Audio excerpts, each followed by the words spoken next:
हरे कृष्णा. श्रीमद भगवद गीता जशी आहे तशी, अध्याय 6. अध्यायाचं नाव आहे ध्यान योग. 7वा श्लोक वाचायला सुरू करणार आहोत. त्याआधी श्रील प्रभुपादांना प्रार्थना करूया.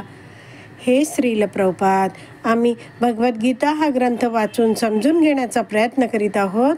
त्यासाठी आम्हाला आशीर्वाद द्या. धन्यवाद प्रभुपाद. श्लोक क्रमांक 7.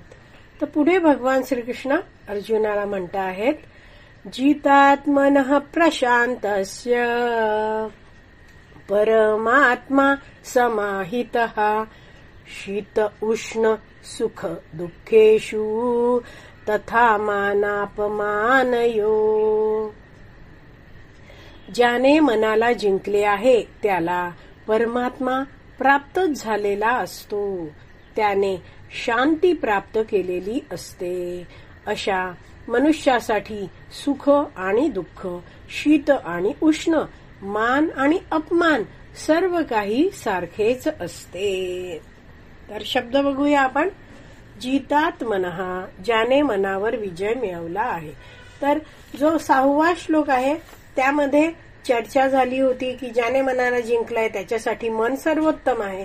तर तोच मुद्दा भगवंत इथे पुढे सांगत आहेत की ज्याने जितात्मनः, ज्याने मन जिंकले आहे त्याच्यासाठी काय आहे, परमात्मा समाहिता. पहिल्या ओळीतले शेवटचे शब्द, त्यांनी परमात्मा समाहिता म्हणजे पूर्णपणे प्राप्त केलेला आहे, म्हणजे त्याला परमात्मा प्राप्त झालेला आहे. कसा आहे तो व्यक्ती, प्रशांतस्य, त्याने शांती प्राप्त केलेली आहे. आणि दुसऱ्या ओळीत दिलंय बघा, शीत उष्ण म्हणजे थंडी आणि उष्णता, नंतर सुख दुःख तथा मान सन्मान, मान अपमान. तर असा व्यक्ती आहे त्याच्यासाठी, अशा मनुष्यासाठी ज्याने आपलं मन जिंकलं आहे, त्याला परमात्मा प्राप्त झालाय, त्याने शांती प्राप्त केलाय, तर त्याला ही सगळी द्वंद्व आहेत ती त्याच्यासाठी ही सारखीच आहेत. तर वैष्णवाचार्य यासाठी समजावतात की सुख दुःख, शीत उष्ण, मान अपमान हे अशा मनुष्यासाठी सारखंच असतं. म्हणजे असं नाही की तो मनुष्य थंडी पडली आहे खूप तरी स्वेटर घालत नाही, आजारी पडला तर औषध घेत नाही, असं नाही. प्रभुपाद पण प्रवचनात समजावतात की डू द नीडफुल. या जीवनात जगायचं आहे तर आवश्यक आहेत त्या गोष्टी तर आपल्याला करायलाच हव्यात. पण असा व्यक्ती आहे तो जी काही जीवनात द्वंद्व येत आहेत त्या बाबतीत तो सम राहतो. म्हणजे काय, तर प्रत्येक परिस्थितीमध्ये हा व्यक्ती जो आहे तो भक्ती करणं कधीच सोडत नाही. तो जाणतो की माझ्या पूर्व कर्मानुसार ही जी सुख दुःख आहेत ती येतच राहणार आहेत. पण जर मी भगवंतांची भक्ती केली तर भगवंत मला हे सगळं सहन करण्याची शक्ती देतील. आणि त्यामुळे या श्लोकात भगवान श्रीकृष्ण अर्जुनाला काय सांगतायत, तथा मानापमानयो, म्हणजे हे लक्षात ठेवायचंय की जीवनात अपमान पण होणारच आहे. आपण किती मोठे बनलो, महान बनलो, अगदी प्रसिद्ध बनलो, धनी बनलो, तरी आपले जे कर्म आहेत तर त्यानुसार आपल्याला काय अपमान होणार असेल तर अपमान होणारच आहे. तर वैष्णवाचार्य आणखीन याविषयी समजावतात की प्रत्येक व्यक्तीची या जगतामध्ये तो जीवन जगतो आहे तर त्याची परीक्षा होत असते. तर परीक्षा होते म्हणजे प्रश्नपत्रिका कोणीतरी काढणार. तर कोण आपल्यासाठी प्रश्नपत्रिका काढतं, तर ती प्रश्नपत्रिका भगवान श्रीकृष्ण काढतात. आणि आपण जीवन जगतो आहोत. जसं बघा, शाळा कॉलेजमध्ये असताना विद्यार्थी वर्गात जातो आणि परीक्षा द्यायला बसतो. तर एक्झामिनेशन कमिटी असते, म्हणजे जी परीक्षा घेणारी जी प्रमुख कमिटी आहे ती काय करते, ती पेपर काढते आणि ते पेपरांची झेरॉक्स काढून सगळ्यांना वर्गामध्ये पेपर जेव्हा वाटले जातात तेव्हा कोण वाटतं, ती एक्झामिनेशन कमिटी वाटायला येते का नाही.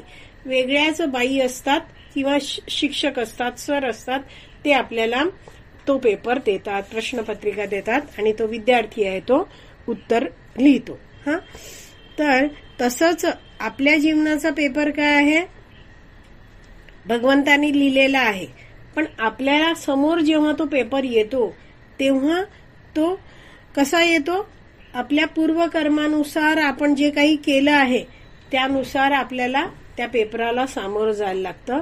म्हणजेच म्हणजे जसं एक्झामिनेशन कमिटी जी आहे ती स्वतः मुलांना पेपर द्यायला येत नाही, तसंच कुणीतरी वेगळाच व्यक्ती आपल्याला आपल्या जीवनाचा पेपर देत असतो. म्हणजे आता समजा माझ्या पूर्वकर्मानुसार मला काही अपमान, काही दुःख यांना सामोरं जायला लागणार आहे, तर कुणीतरी येतं आणि मला तो अपमान देऊन जातोय, दुःख देऊन जातो आहे. तर ही जी कोणीतरी माध्यम म्हणून येतो आहे व्यक्ती, ती कशी आहे? निमित्त मात्र आहे. त्याला एक साधन असं म्हटलं जातं. पण आपण जाणलं पाहिजे की हे जे मला प्राप्त होतंय दुःख किंवा अपमान, यासाठी मी इतरांना जबाबदार किंवा कारणीभूत ठरवू नये. जर मी ठरवत असेल तर काय आहे? मी अयोग्य वागते आहे. का?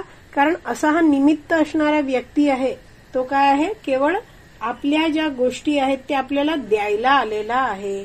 तर आपण आता भक्ती करतोय तर कदाचित हे निमित्त असणारा व्यक्ती एखादा भक्त पण असू शकेल. पण मग काय आपण भक्तीचा त्याग करायचा का? नाही. सर्व परिस्थितीत आपण भक्ती करतच राहायचं आहे. तर श्रीमद भागवतमध्ये एक उदाहरण येतं की डोंगर आहे आणि डोंगरावर दगड आहे आणि दगडावर खूप सारी धूळ बसली आहे. उन्हाळ्याचा महिना आहे तर धूळ उडते आहे आणि त्या डोंगरावरच्या दगडावर धूळ आहे. पुढे पावसाळा आला आहे, पावसाचा सतत मारा होतो आहे. तेव्हा तो डोंगरावरचा दगड आहे तो सगळा हा पावसाचा मारा सहन करत राहतो आणि त्यामुळे काय होतं? त्या दगडावरची सगळी धूळ आहे ती वाहून जाते आणि दगड आहे तो स्वच्छ होतो. तसंच आपल्या जीवनात ही जी येणारी दुःख आहेत, अपमान आहेत, ती आपण जेव्हा सहन करत राहतो आणि कुणालाही दोष न देता दृढपणे भक्ती करत राहतो, तर आपलं काय आहे? हळूहळू शुद्धीकरण होत जातं आणि आपल्या मनातल्या ज्या अनावश्यक गोष्टी आहेत त्या सगळ्या निघून जातील. तर जेव्हा भक्ती करतोय आणि त्यावेळी जर खूप दुःख होतंय आणि खूप अगदी त्रासदायक वाटायला लागलं, तर भक्तीत आपल्याला अनेक भक्त आहेत जे वरिष्ठ आहेत, जे आपल्याला मार्गदर्शन करतात आणि मग आपण त्यांचं मार्गदर्शन घ्यायचं आणि भगवंतांच्या भक्तीमध्ये आपण आणखीन दृढपणे भगवंतांचा आश्रय घ्यायचा. तर एकदा भाषांतर वाचूया की ज्याने मनाला जिंकले आहे त्याला परमात्मा प्राप्तच झालेला असतो. तर प्राप्त झालेला आहे परमात्मा म्हणजेच काय आहे? तो आता भगवंतांच्या सेवेत लागलेला आहे. म्हणजेच भगवंतांकडून प्राप्त होणारा जो आनंद आहे त्याचा त्याने अनुभव घेतलेला आहे. तर मग अशा परिस्थितीत दुसऱ्या ओळीत काय म्हटलंय? शीत उष्ण सुख दुःखेषु तथा मानापमानयो. म्हणजे या जीवनात जी काही द्वंद्व येत आहेत तर मग त्याकडे हा व्यक्ती लक्ष देत नाही. तो जाणतो की हे जे द्वंद्व आहेत ते येत राहणार, जात राहणार. मी काय करणार? माझ्या भगवंतांच्या सेवेत मग्न राहणार. तर गीताभूषण टीका आहे त्यामध्ये श्रील बलदेव विद्याभूषण समजवतात की जेव्हा साधक म्हणजे कोण? जो साधना करतो त्याचे मन. आता इथे साधना करणारा कोण आहे? अष्टांग योगी आहे. जेव्हा साधकाचे मन शीत उष्ण आदी आणि मान अपमान आदी मध्ये विचलित होत नाही, तेव्हा तो कसा आहे? व्यक्ती जितात मनहा आहे.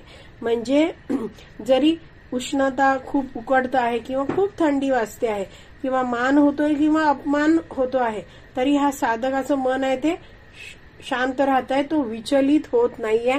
तेव्हा त्यांनी काय केलं आहे? मन जिंकलेलं आहे. पुढे म्हणतायत की तो राग द्वेषापासून शून्य राहतो. म्हणजेच काय आहे? प्रशांतस्य जे म्हटलंय ते. तर राग द्वेष म्हणजे काय आहे? राग म्हणजे आपण जाणलंय की राग म्हणजे अनुराग, आसक्ती, किंवा द्वेष म्हणजे एखादी गोष्ट नकोय असं. तर या बाबतीत तो काय करतो आहे? शून्य राहतो आहे. कोणाही बद्दल तो मनात किंतु परंतु ठेवत नाहीये. तर असा व्यक्ती आहे तो कसा आहे?